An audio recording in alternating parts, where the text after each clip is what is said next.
Hello and welcome to my yearly YouTube post. I did a video like this last year where I went through and listed all my favorite things from the year, and we're doing it again. This year has been both horrible and awesome. I got to do a lot of really cool things. I went to Korea and Tokyo, all around Europe. I played at the Hollywood Bowl with Eej and in Paris with Offenbach for the pre-Olympics. And we're not gonna get into the bad stuff because this video is about my favorite things, not my least favorite. Up first, we're gonna start off really strong here. Tinned fish.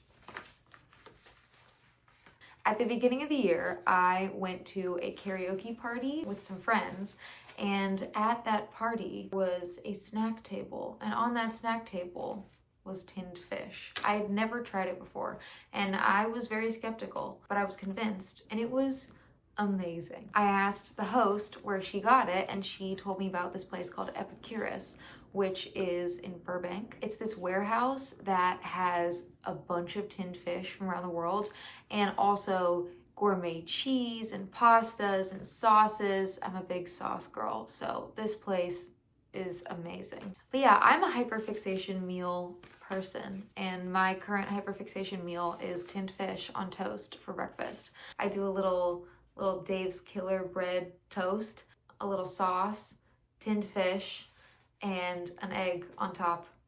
We have mackerel, slow smoked mackerel from the brand Fishwife. Very cute, very yum. We have wild cod from Matisse. This might be my all-time favorite. It's so good, so light. And then for a less expensive version that is also very good, we have Trader Joe's lightly smoked salmon. It's great. We're just doing my two favorites right off the bat. The second one is non-dairy whipped cream. This is coconut whipped cream from Whipped. So Trader Joe's at the beginning of the year had a version of this, but it was Trader Joe's brand and it was coconut whipped. And I went through at least a can a week, and then they discontinued it. And there was about a month there where I didn't know this existed, and there was no non-dairy whip at Trader Joe's. I don't do so well with dairy. So there was a month where I didn't have whipped cream and I was miserable. There was a whipped cream shaped hole that nothing else could fill until I discovered this. Now Trader Joe's actually sells this as the replacement because it tastes basically exactly the same. I eat this on berries. I put it in my coffee sometimes, but mainly I just do this when I need a little pick-me-up. It hits every time.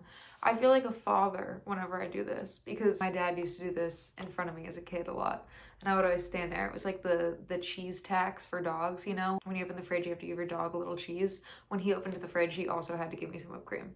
All right, on the theme of sweet treats.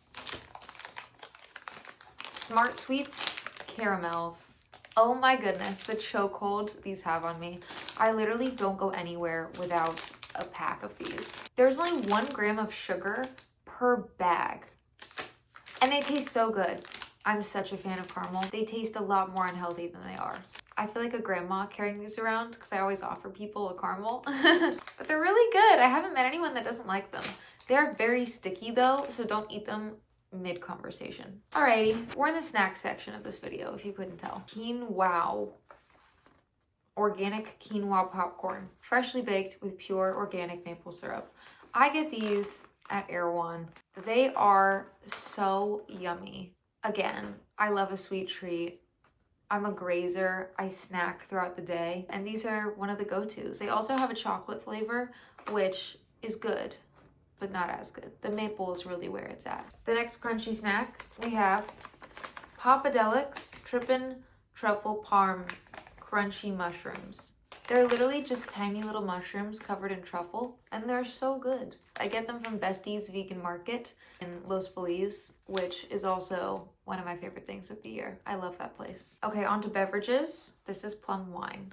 So this is a Japanese liquor called umeshu. Please forgive me if I'm pronouncing that wrong. I first had it when I was in Tokyo a few years ago, and I was obsessed with it. It's really good with sparkling water, and I recently discovered that you can actually buy it at World Market, which brings me to one of my next favorite things, World Market. They have a few locations around LA, and it's basically this giant store with snacks and drinks from all around the world. They have candies and different types of pickles, a ton of tinned fish. I get a lot of my tinned fish there, and different types of alcohol. And they also have really cute knickknacks like pillows and blankets and a lot of scented candles. Every time I'm sad, I just take a little trip to World Market and it cheers me up. Really does the trick. Also on the beverage list is a dirty martini.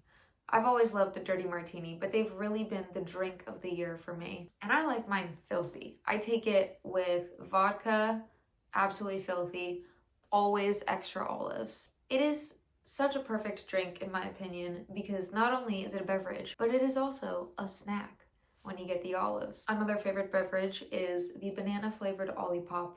I don't have one right now. They are actually kind of hard to find. There's only one Whole Foods in my area that consistently has them in stock, but the banana flavor by far is the best. Just trust me on it. Oh, and for the last food item, I also don't have it, but it is the vegan and gluten-free chocolate chip cookie served at the cafe Alcove in Los Feliz. It's so cute and colorful. They have orange tables and really good seating, indoor, outdoor, so cozy. An amazing menu. They have coffee, food, and they also have a bar, but most importantly, they have the best chocolate chip cookie that I've ever had. It's good cold, it's good heated up. Gluten-free and vegan, which is wild.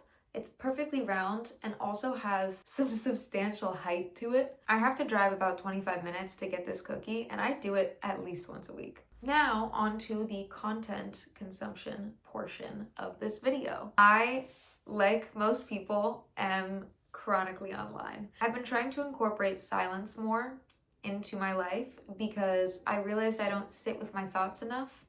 But when I'm not sitting with my thoughts, this is what I am listening to.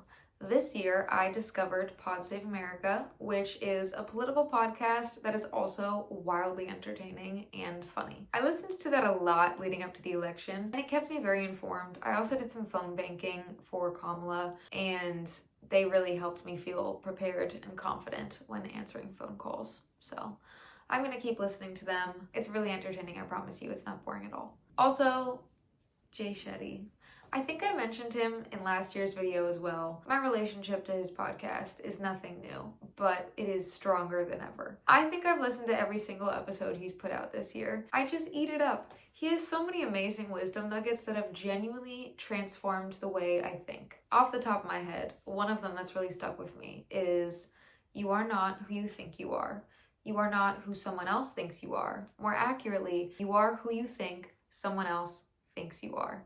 So basically, if you're talking to somebody at a party and you're thinking, oh my goodness, this person probably thinks I'm so shy and awkward, you start to embody someone who is shy and awkward. But the way that this can become really helpful is if you think, oh, this person really wants to be here and have a conversation with me, and they think I'm kind and interesting and worth talking to, then you embody someone that is kind, interesting, and worth talking to. Your insides inform your outsides in so many ways. And I don't believe Jay Shetty came up with that, but he did present it to me in a way that was very easy to understand. So this year, my roommate and I have started rewatching Sex and the City. She has never seen it, so this is her first time watching it. And I've gotten the pleasure of watching it with her and seeing her experience it for the first time, and it's been so fun. We've decided that she is a Charlotte and I am a Carrie. Watching it in my 20s just hits so different. I think I saw it for the first time as a kid. When my mom was watching it, I would kind of, pretend like I wasn't watching because I don't think I was allowed to be. But wow, now it really is the most relatable thing ever, for better or for worse. Some music I've been listening to. Winnetka Bowling League has been the soundtrack of my year, specifically the song Sha-La-La. Is it Sha-La-La or Sha-La-La-La? I don't know how many laws there are, but oh my goodness, I'm not tired of that song. I discovered it when it came out, which I believe was earlier this year, and I've just been rinsing it. It has a similar effect that Mr. Brightside has on me, which is just instant dopamine, such a mood booster. It's also a little melancholic, which I love. Andy Shauf has been another big one for me this year. I have his album Norm on vinyl. I play it most mornings. It makes me feel like I'm romanticizing life, which I love. This year I discovered the Beths. They are so cool, especially the song Expert in a Dying Field. Oh my goodness, it's just one of the most well-written songs ever. The songwriting and the production is just so amazing. I would consider it to be indie rock, indie pop, everything is pop in my opinion, but the Beths, so good. I've also been trying to read more this year, and I think this is the first year where I've actually been successful in doing that consistently. I just finished Intermezzo by Sally Rooney. It's the latest Sally Rooney book, and I loved it so much. I'm really sad that it's over. She's actually the author that got me into reading as an adult, so very grateful for her. This year, though, I discovered the School of Life. They're a collective of authors that collaborate on writing nonfiction books about a whole slew of topics that are just made to help people better understand life. It's kind of in the genre of self-help, I would say, but they have some books on really interesting things. One of my favorites is called Small Pleasures, and it's just a list of some overlooked joys of life. It's such a happy read. In general, one of my favorite things to do has been taking a book to a third space. A third space is just anywhere that's not work or home. It's like a coffee shop, a wine bar, a park. Some of my favorites are Alcove in Los Feliz, as I mentioned. Muddy Paw, which is a coffee shop in Silver Lake. They also have one in Eagle Rock, and they donate a bunch of their proceeds to dog shelters. They're like dog themed, it's super cute. Giorla's in Studio City, Marie et C in Studio City, The Boy and the Bear in Sherman Oaks, just to name a few. Vintage Wine and Eats, wine bar in Studio City, so good. I'll go to one of those, I'll take a book, I'll take my journal, and just read and people watch, and it fills my soul. Something else that's been very soul filling has been buying fresh flowers from the farmer's market. On Sundays, I go to the Studio City Farmer's Market. It's my favorite Sunday tradition, and I buy fresh fruit and some flowers. My favorite flower is a sunflower, so I'll usually get some of those. Trader Joe's also has really great flowers. But yeah, I love waking up and going into the kitchen and seeing fresh flowers. It just makes me so happy first thing in the morning. I forgot that I made tea for myself, and now it's definitely cold, but that's okay.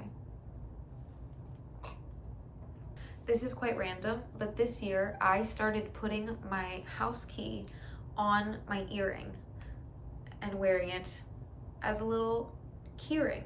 There she is. People always ask me if it's heavy, and it's not, but I do switch sides just to make sure that I don't have one extra saggy earlobe one day. The reason I started doing this is because I kept misplacing my house key, and nothing infuriates me more than really having to pee and trying to unlock my door, but not knowing where my key is, and having to fish around in my purse, which is just perpetually disorganized, looking for this key while also trying not to pee myself.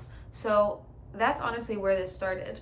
Also, it's super handy if I don't want to bring a bag when I'm going out dancing or something, and I just want to bring my phone, which I'll carry, and my key. And I also just think it looks kind of cute. Okay, and lastly, my favorite question that I've been asking people is, what are you looking forward to?